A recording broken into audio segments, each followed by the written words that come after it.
la rivière furieuse, et aujourd'hui je vous fais ce discours, car j'ai entendu dire que certains fleuves ont accès à ce qu'ils appellent une identité juridique. D'après vous, humains, l'identité juridique consiste à reconnaître des droits et la capacité d'aller en justice à une personne réelle ou morale. Pour les citoyens, cette identité existe par la naissance si elle est déclarée. Les entreprises aussi peuvent aller en justice et se défendre. Donc, un fleuve ayant une identité juridique a des droits, comme la possibilité de vivre, de couler et de ne pas être pollué. Certains cousins d'outre-mer possèdent déjà cette identité juridique, comme le fleuve Wanganui et le Te Awatupa en Nouvelle-Zélande, ou encore le Gange dans le nord de l'Inde. En effet, ces peuples vénéraient tellement mes congénères qu'ils leur ont conféré des droits. J'aimerais tellement être vénéré de cette façon, au moins un jour de ma vie. En Europe aussi, certains de mes frères ont obtenu ce privilège, comme par exemple le Tavignagnou en Corse, ou la Tête près de Perpignan. Même ma fille, la Loire, a un parlement qui réfléchit actuellement à lui donner le droit d'être protégée en justice. Comme mes cousins, je revendique une identité juridique pour ne plus être exploitée, pour ne plus être salie. Je veux être respectée, car je suis le Furan. Sur les hauteurs en amont de Saint-Étienne, niché au cœur des monts du Pilat, ma source naît entre les roches. Mon petit cours passe sous le pont Souvignet. Je fais mes premiers pas en Tarentaise. Je bondis dans le gouffre d'enfer en me laissant glisser jusqu'à Rochetaillée. Je nage jusqu'au cœur de Saint-Étienne, en me cachant de la place du peuple jusqu'à la terrasse, durant 5 longs kilomètres. Je suis rejoint par quelques affluents, le Furet qui descend de Planfoy, le Mer d'Ary de la Croix-de-l'Orme et l'Ozon qui traverse la Talaudière. Je coule paisiblement dans la plaine jusqu'à la Loire, dans laquelle je me noie à Andrézieux-Bouthéon. Je m'appelle le Furan, car je semble furieux, hors de moi. Je suis une rivière torrentielle. Mon flot provient surtout de la pluie. Quand la météo est orageuse, on ne sait jamais ce qui peut arriver, car mon niveau d'eau change brutalement. Je forme des crues, voire des inondations. Je suis destiné à être en colère, destiné à tout détruire. J'ai longtemps été craint par tout le monde, et de nombreux événements malheureux se sont passés par ma faute. Par exemple, le 22 mai 1827, je suis entré en crue suite à un orage de printemps. Un certain Jean-Baptiste Gérantais a tenté ce jour-là de sauver une personne de la noyade. Malheureusement, il n'y est pas parvenu, et il est mort noyé à son tour. Le 10 juillet 1849, un orage toucha le quartier de Valbenoît et ravagea aussi son église. Elle est restée dans les mémoires pour le miracle de la Vierge, car j'avais épargné sa statue. Encore en 2003, vous avez dû évacuer des bâtiments de ce quartier lorsque j'ai retrouvé ma fureur de vivre d'antan. Après tout, je ne le fais pas exprès, telle est ma nature. Voilà pourquoi je suis le furieux. Mais, vous m'avez bu comme un alcoolique boit son vin. Vous vous êtes servi de moi comme on se sert d'une serpillière. Vous m'avez souillé comme vous avez souillé notre mère la terre. Vous m'avez vidé comme le feraient des assoiffés, et ce, depuis des siècles. Votre roi Soleil avait ordonné de me canaliser pour réserver mon eau à sa production d'armes, mais de bons paysans s'y sont opposés. Alors depuis 1848, vous m'enfermez en captant mes sources, vous me torturez dans des canalisations.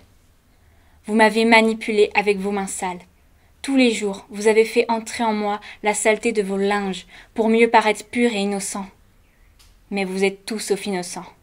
Déjà, en 1863, les blanchisseuses s'indignent que mon eau n'est plus incolore, à cause des rejets des teinturiers, si bien qu'elles ne peuvent plus travailler. À cause de vous, je suis passée de clair et propre à vert, et maintenant j'en suis rouge de colère. Pendant des décennies, vous avez jeté en moi les cadavres de vos aliments. Et les rats m'ont envahi, puis ils sont eux-mêmes morts de maladie. Dans votre hâte à paraître propre et fringant, vous assassinez même les créatures les plus nuisibles. Mais ne vous croyez pas à l'abri. Je me rappelle de vos ancêtres, il y a bientôt de cela 200 ans, qui mouraient tous, les uns après les autres, de cette typhoïde qui a grandi dans mon lit, et ce malgré moi. Il vous a fallu cette épidémie, en 1857, pour vous rendre compte que mon eau était polluée, mais aussi qu'elle était vitale pour vous. Alors vous m'avez capturé. D'abord en construisant l'aqueduc des Fontaines entre 1859 et 1863. Vous avez emprisonné toutes mes sources de rive gauche dans un canal couvert depuis le Bessat jusqu'au réservoir du Portail Rouge pour garantir votre alimentation en eau. Aujourd'hui, vous marchez sur ma prison souterraine. Ensuite, vous m'avez emmuré en 1862 avec ce barrage du gouffre d'enfer. Certes, ce monument est glorieux. C'est le plus haut barrage de ma montagne, le Pilat, et aussi le premier grand barrage d'Europe. Mais, à cause de lui, de son voisin le barrage du Pas de Rio, et de l'ingénieux système de la Ventellerie, je n'ai plus rien de naturel. Et depuis, je ne peux plus suivre ma nature de rivière torrentielle. Avec la Ventellerie et ses vannes, vous choisissez même où coule mon eau, dans un canal de dérivation jusqu'à votre réservoir. Et enfin, quand vous en avez assez, vous la déversez dans mon lit naturel. Certes, vous avez aménagé le site pour vous émerveiller. Vous avez planté des tuyas géants et vous avez créé une cascade et même un point de vue artificiel avec ce piton rocheux nommé la Flèche. Il est sûrement le plus bel endroit de mon cours. D'ailleurs, promeneurs, sportifs et oiseaux, même rares comme le rouge et virevoltant Ticodrome échelette, ne s'y trompent pas. En revanche, vous m'avez caché à la vue des habitants de Furania, ma ville que vous avez renommée Saint-Étienne. Je me souviens encore de l'époque où j'y collais librement, visible, utile et aimé de tous. Mais peu à peu, tout a changé. Dès 1637, vous et le seigneur de Saint-Priest avez décidé de me couvrir pour pouvoir me franchir, et ce avec l'accord du seigneur Aléon. À la fin du XIXe siècle, vous décidez qu'une ville saine est désormais une ville sèche. Alors vous me couvrez entièrement. Vous m'enfermez dans des canalisations souterraines, et je suis devenue invisible aux yeux du monde, moi qui étais l'artère principale de Furania. Dès lors, j'ai été cachée au regard de tous, comme si j'étais une honte pour ma ville. Malheureusement, beaucoup de gens ne me connaissent pas et ne se soucient pas de moi. C'est dommage, car je pourrais être une source de vie et de beauté pour cette ville, comme le sont certains cousins. J'aimerais que les gens prennent le temps de découvrir mes rives, de se promener le long de celles-ci et de profiter de mon ambiance agréable. Regardez-moi, je suis ici, oui, là-dessous, sous vos pieds. Si vous m'avez caché, c'est aussi pour ne plus pouvoir voir ce que vous m'avez fait, comme le fait que vous m'ayez sali. Car pendant 3 siècles, vous m'avez utilisé selon votre bon plaisir. Parfois, il me restait si peu d'eau que j'avais l'impression d'être devenue votre esclave. Vous m'avez utilisé d'abord pour satisfaire vos besoins en eau potable. Dès le XVIIe siècle, vous construisiez des fontaines pour profiter de mon eau, et je vous la donnais de bon gré. Mais avec l'augmentation de votre nombre vers le XIXe siècle, je n'arrivais parfois plus à vous satisfaire. J'y arrivais d'autant moins que vous utilisiez aussi mon eau pour laver votre linge, pour arroser vos cultures. Vous avez même construit 2 piscines sur mon cours. Mais surtout, pendant tout le XIXe siècle, vous m'avez utilisé pour vos industries. En 1863, vous aviez implanté 65 usines sur les 36 kilomètres de mon cours. Vous avez utilisé ma force pour actionner vos machines, d'abord vos moulins, puis vos machines à vapeur. À partir du XVIIIe siècle, vous m'avez utilisé pour faire bouger de grosses pierres de forme circulaire, vos molières, puis pour la trempe des aciers comme des faux dans l'entreprise d'Orient à Rochetaillé ou dans l'usine Jackson Frères. Ensuite, ce fut pour fabriquer du papier dans les papeteries du Val-Furet, un de mes affluents. Pour la scierie, en amont de votre ville, la quincaillerie, les ateliers et les usines productrices d'âmes blanches, puis d'armes à feu, et enfin le moulinage de la soie, notamment celui de l'entreprise Fournier. C'est grâce à moi qu'a pu voir le jour la manufacture d'armes, qui a fait la renommée de votre ville. Vous m'utilisez pour mieux vous entretuer, en alimentant ces usines meurtrières qui assassinent nombre de vos enfants chaque année. La culpabilité me ronge, car les balles héritières de la manufacture d'armes proviennent encore de moi. Vous m'avez aussi utilisé pour rejeter vos déchets, notamment vous, tanneurs et teinturiers. Est-ce que vous êtes conscient que vous avez réduit mon espérance de vie? Pensez-vous que je méritais cela? Est-ce que vous savez quelles sont les conséquences de vos actes? Regardez comme vous me salissez. Je prends pour témoin les anciens habitants de mes environs qui s'exclamaient. Cette rivière noire et nauséabonde mériterait d'être couverte depuis longtemps. Pour vous, je ne suis plus qu'une décharge à ciel ouvert. La manufacture, les papeteries, les teintures, pour moi le coup est dur. Mon eau autrefois foyer devient papier.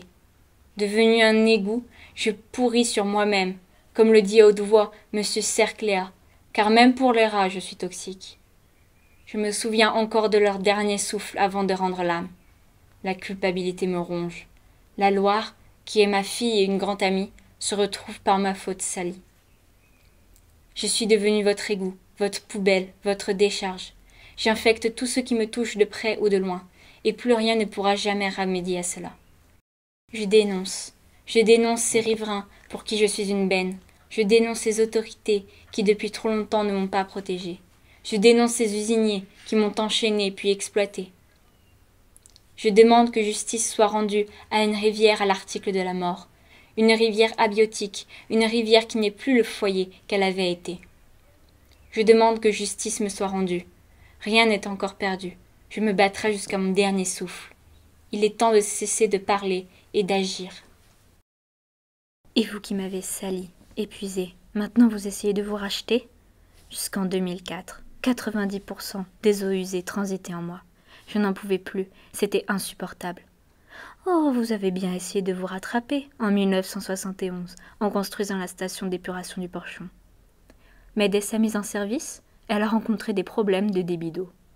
Vous avez attendu jusqu'en 2009 pour la remettre aux normes. Je me dégradais de jour en jour. Et vous avez décidé de la renommer Furania? Utiliser le nom qui était celui de ma ville, de la vôtre, pour une station d'épuration? Mais quel cynisme!